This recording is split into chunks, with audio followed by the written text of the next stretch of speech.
In this question, we have two function, f function which is x square and gx function which is sin pi x by 2, and both function are defined in the set A. That means their domain and codomain both are set A, in which we have two elements -1 and +1. First question is that we need to prove that g inverse exists.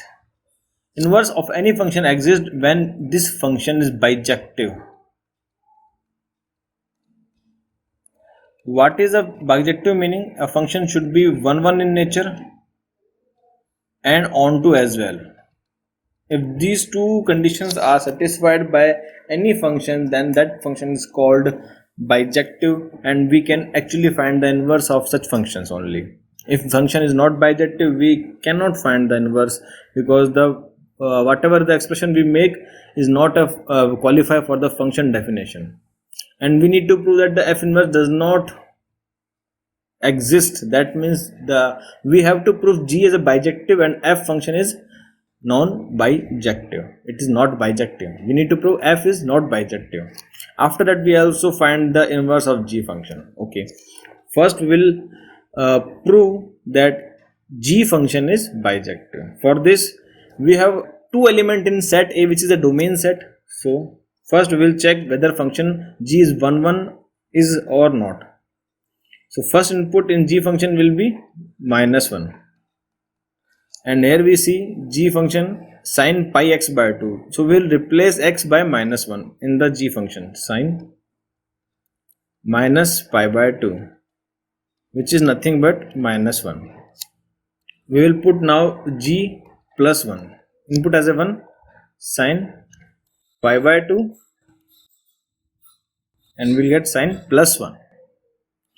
So if we draw a pictorial representation of this input and output, we will get set A which having -1 and +1 as a element. Again, is codomain set is same A, and again element -1 and +1. We are relating these two set by g function. When we have given -1 input, we are getting -1 output, and if we give the +1 input, we are getting +1 output. So as you can see, g function is completely 1. Every element of the domain set has only unique image in codomain set, only one image in codomain set. From this diagram, we can also see that the function g is onto. What is onto function? The elements of codomain set must have the pre-image in domain set. As you can see, both the elements have pre-image exist in domain set. So g function is 1 as well as onto. From this diagram, we can clearly see that thing. Okay, 1 and onto. That means our g function is bijective. We can find g inverse. Okay, our g function is bijective. We can find g inverse of the function g. Second, now we will prove that the fx is not bijective function. What is fx function? Function fx is x square, and both domain and codomain are set A. So we will put first value of set A, which is -1.